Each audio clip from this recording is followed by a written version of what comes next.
Welcome to Living Chassidus. Together, let's live the Chassidus we learn. Good morning, everybody, and welcome to Chassidus in the Morning, 15 minutes to change your life. Hachana for shtus, Basi Legani. Last parak in the first Maamer of Basi Legani. We'll try to do the impossible and finish it today, just in time for shvat, but we'll see. So basically, yesterday's class was talking about the issues that arise by giving into Nefesh Bahamis and not letting ourselves make proper decisions, good decisions. Nefesh Bahamis runs wild. We lose that sensitivity to godliness. And then it's all very uphill battle to try to reconnect. But we ultimately said that we don't lose the connection. Even when we do something, we talked about this rope of inheritance that we get cut, chas v'shalom, when we do an avera. And when you do an avera of Christus, something that's like would cut off everything, then it's very obvious to us, and that's why we stand up so strong. But ultimately, this is more so talking about the connection between us and our nefesh l'kis, and not so much us and God. We can never be disconnected from God. But now we're going to go back to a previous topic, which was in Parag Gimel, this concept of shtus, of foolishness. And now we're going to flip it. Now we're talking about the positive aspect of it. Let's see. Chapter 5. As we have seen, page 21. As we have seen, a man has a potential for deviating from the middle path by lower than reason and understanding. This deviation, by which he sinks to the level of an animal, is called the folly of unholiness. Similarly, he has a potential for a deviation above reason and understanding. By means of this deviation, he can approach self-transcendence. But then so this is the positive aspect of it. You can go above logic, and that's called the folly of holiness. Thus, we read in Ksuvos, says in the Gemara on Ksuvos Daf Yud Zayin 17, page 1, Amud Aleph, that it was said of Rabbi Yehuda, the son of Rabbi Loi, that at weddings he would twirl a sprig of myrtle as he danced before the bride. So imagine this big Talmud Chacham, and he's sitting at the wedding, he's dancing in front of the Kala. It's like a mitzvah dance type of thing. The Talmud goes on to say that Rav Shmuel by Rabbi Yitzchak danced. He would juggle 3 twigs of myrtle, Rashi explains. So, and Rabbi Yitzchak would also dance, he'd be juggling. Imagine like the leader generation, like the Rebbe or something, dancing and jumping and doing all these funny things. Said Rav Zera, this venerable sage is embarrassing us. So Rav Zera saw this and he's like, what are you doing? It's not respectful. That's not how you have to behave. You're a Talmud Chacham. You have to behave differently. By making light of the respect due to Torah scholars through his undignified behavior, Rashi explains. When Rav Shmuel by Rav Yitzchak passed away, what does it say over there? It says a pillar of fire appeared, separating him from all those who were near him. So suddenly he goes and passes away, and they bury him, and there's a pillar of fire on him, where he's buried all the way up, which shows how special he was. So even though we have to understand this, because the Talmidei Chachamim, seemingly they're acting foolish and belittling the honor that's due to a Talmid Chacham, but we see together with that when he passes away, there's a pillar of fire going up. So what's going on here? Was he a fool or not? Chas v'shalom says the thing, but how does this understood? So Zera thereupon retracted his previous remarks. So Zera said, "You're embarrassing us," and he took it back. 3 versions of his take back. It brought down the Gemara. The first, the venerable sage has been well served by his sprig, by the sprig that he was dancing with. So he was well served, and it says it's shutei, the sprig of myrtle with which he had used to dance. That's Rashi explained. Another version is second version. The venerable sage had been well served by his folly, shtus, for he climbed like a fool. Rashi. Even Rashi is kind of like a fool, like he did something that's, so to speak, shtus, but we're talking about, we see here, it's a shtus l'mayla, a positive version of it, of higher than reasoning. The third version, the venerable sage had been well served by his policy, shtas, by his customary course of conduct, meaning by the way he was acting. So we see here that this is a version of shtus, but in a positive. That ultimately, in this case, it made him so much greater than everyone else. And that's what we're going to talk about. Folly of this kind transcends understanding, and that represents a wondrous, superior mode of conduct. The following citation from the Talmud throws light on a non-rational, i.e. super-rational conduct of the Babnim stage of the wedding. So what do we see here is that his non-rational or super-rational behavior caused it to happen. Let's continue. If a man, Ish, and a woman, Isha, are found worthy, the divine presence abides between them. For Ish is comprised of Aish, fire, and the letter Yud. Isha is comprised of Aish, Aleph, Shin, and the letter Hey. So when a man and a woman are found worthy, when a husband and wife, they get along properly and they behave the way they should. So, i.e., when they approach marriage in a godly way, the letter Yud and a Hey combine to spell the name of God, meaning the Shekhinah dwells in their midst. Moreover, the divine presence then becomes manifest in a kind of marriage that is called Binyan Adiyad, an everlasting edifice. So if a husband and wife behave in a godly way in their marriage, so then the divine presence dwells within them, which is the ultimate purpose of what we're talking about. Because in marriage, that elicits such prodigious spiritual power, the joy of the stage at a wedding would burst into conventional bounds and propriety. And this explains why they dance like this, even though it doesn't make sense. It was a little bit belittling in a certain sense. But why were they doing that? Because they appreciated what is a wedding. A wedding is a union between a husband, a man, and a woman. And if you're done right, you have God dwelling down here. The whole deal with Achtainim is happening in a very true, real way. So they were so excited. So it let them express themselves in this super rational way. Indeed, in the wake of the dance of Shmuel bar Rav Yitzchak, he was granted a sublime revelation of divine favor. A pillar of fire appeared, separating him from all those who were near him. A true revelation of divine light. It's because of his dance at the wedding. It was connected with the wedding, because the wedding is such a high spiritual place. That's what helped him. It wasn't just that he danced, but it was a dance at a wedding, which shows the ability of what we can achieve by going in the super rational, in the positive, bring down godliness. The explanation of the necessity of this folly of holiness follows the pattern of behavior that transcends reason. Lies in the following teaching, God in the infinite ain't safe. So the reason why it has to be done this way will be understood by what it says in regards to their ain't safe. No thought can grasp him at all. For God transcends the very category of understanding. Meaning we can't understand God, not because his understanding is way above our understanding, because he doesn't have understanding like we have understanding. It's not like God, it's like so to speak, the difference between a rabbi and a chassid. It's not like in the literature world you have a gadol. What's a gadol? He's a guy that learned that he's a better mind and he put in more efforts and he's talented more and he learned more than you. And so you either can learn more or you can't learn more. Whereas a chassid and a rebbe, it's not like the rebbe is just smarter than us and he learned more than us. He made up from different stuff. So to infinitely more so is by Hashem. His chachma, his wisdom is not, his understanding is not, he has like a better understanding of things. It's in a totally different realm. It transcends the very category of understanding. The sublimeness of spiritual concepts is still within the reach of the mortal mind, but that which transcends the very category of understanding is beyond the grasp of mortal thought. So meaning, it's not like if we learn enough, we'll understand how God sees things. It's like walks on different materials. It's like different wavelengths. It just doesn't work.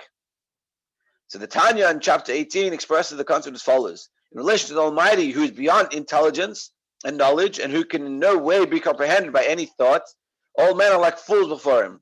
As it is written, I am foolish and ignorant. I am as a beast before you. And then it says, and I am constantly with you. Meaning that because I am approaching you as a fool and a beast, i.e. through the irrational power of faith, you precisely, therefore, there I am constantly with you. Meaning, if you're going to try to get close to God with logic, it's not going to work because your logic is not going to end off godliness. It's his understanding is totally in a different wavelength, totally different world. It never meets up. That's why it says in it brings up from Tehillim. What does it say?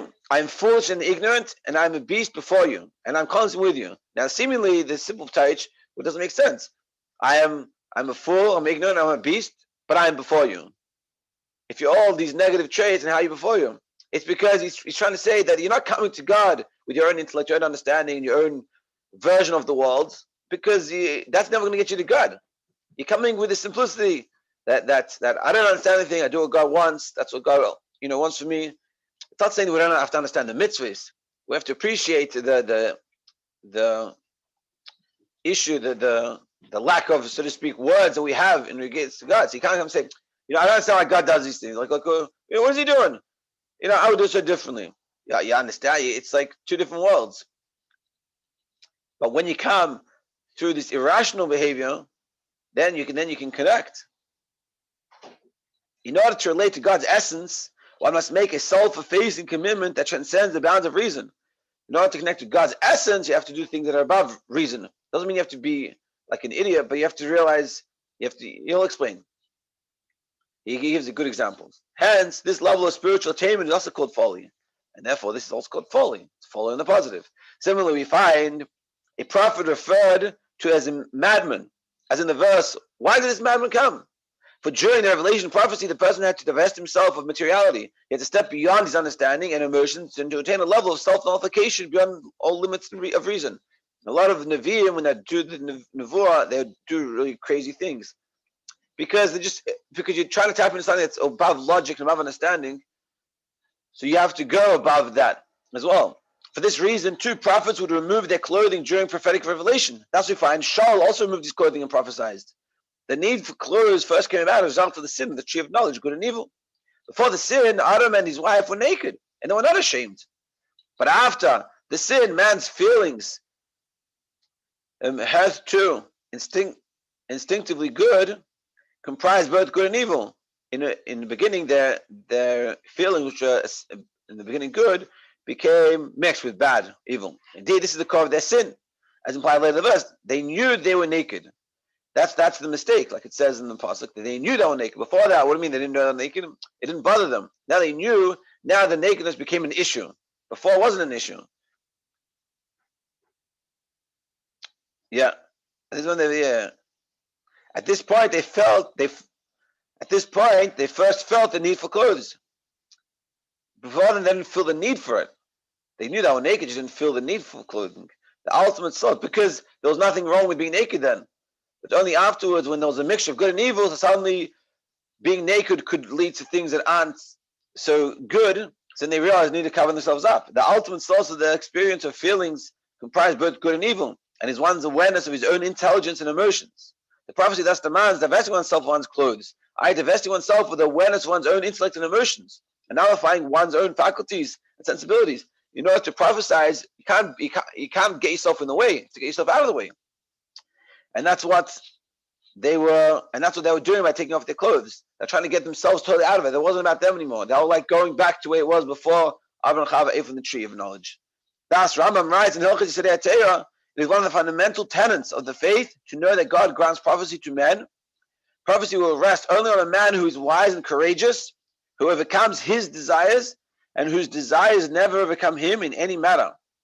Such conduct will enable a diverse deviation that transcends the acceptance of norms, of reasons and understanding.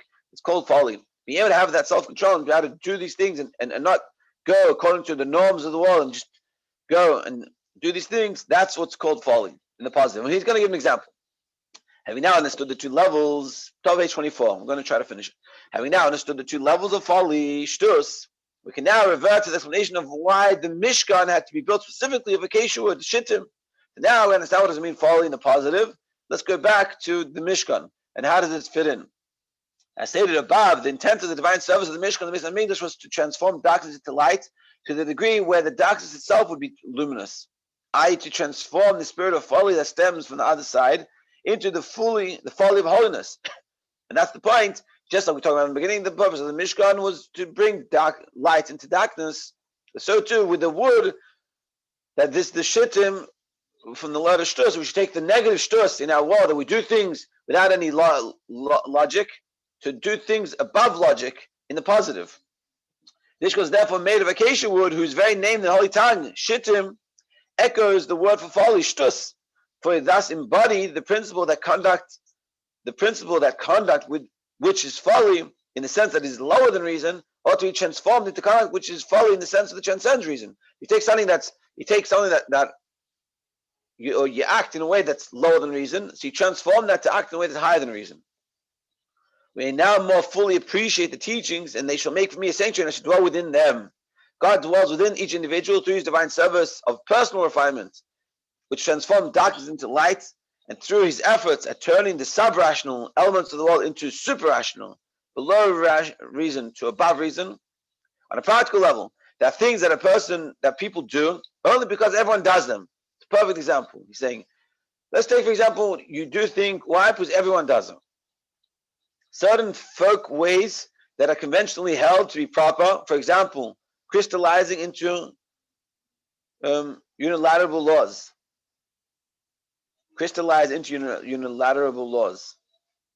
Such unreasonable, I don't know what that is. Certain folk ways that are conventionally held to be proper, like the example I gave before about in France, if you stay for breakfast and it's lunchtime, you wait till lunch and you eat lunch in the restaurant. But it could be anything. It's the times that we eat. And it really, my father, when he became religious, he said, one of the things he told me, he said he went over all etiquette that he had been brought up with, and he analyzed it. And he analyzed, is that good etiquette or is that just shtus?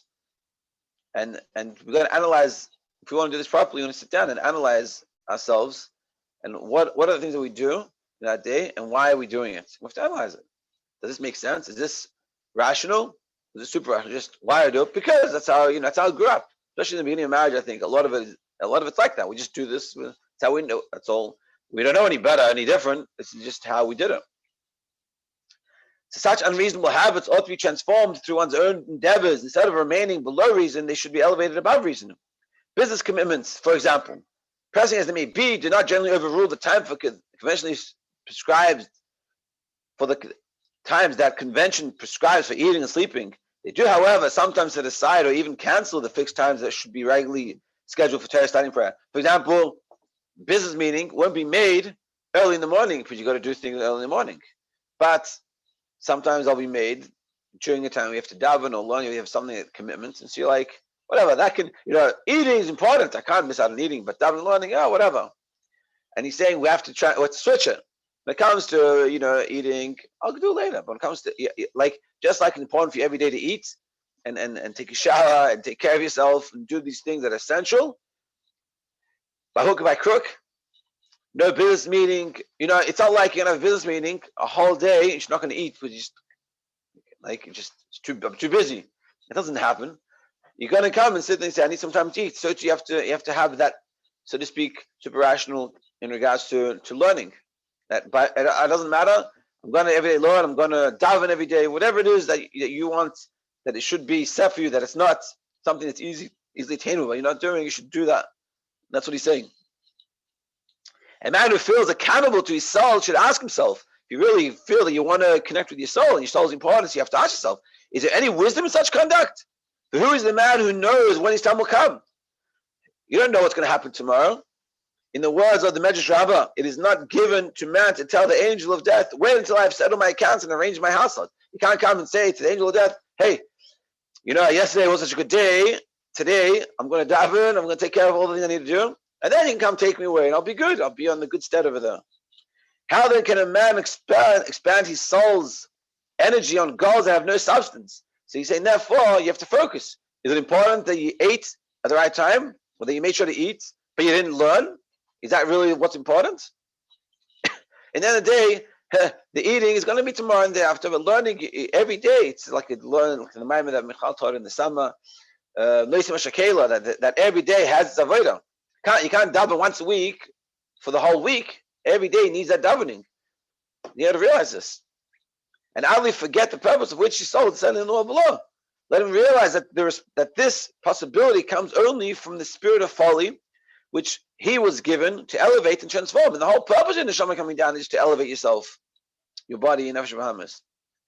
With that realization, he will stand fast and fixed times for the study of Torah, and then I'll dwell within each and every one of them. Divine light will be revealed within the soul and illuminate them. We'll make things that it has to be. Certain standards for ourselves. And those standards will be held strongly. This will be, you'll be irrational about it. That it has to be. I don't care how tired I am. I don't care what happened. I don't care if I'm not feeling good. I'm doing it. And that's what he's saying. And when you do that, you make the divine presence dwell. And that's also transforming yourself from having those things in the negative to the positive. This is the meaning of the above quoted statements of the Zayah when the Sitrach is subdued, i.e., when the foolishness of the animal soul and the excitement of worldly pleasures have been transformed into holiness through the fulfillment of Torah mitzvahs. then the glory of God rises thereby and is diffused throughout all worlds.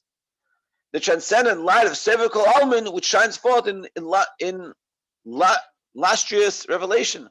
And that's what you achieve by doing this. And that's the ultimate purpose. So it's about iskafia, and we talked about it before, about ishapcha, and it's about this folly, that going super rational instead of sub-rational. So it's recognizing all the things that need to be worked on, or one of the things, like we talked about before, that one thing Nefesh Bahamis is getting you, and you have to switch it. You have to become super rational about it. Summary.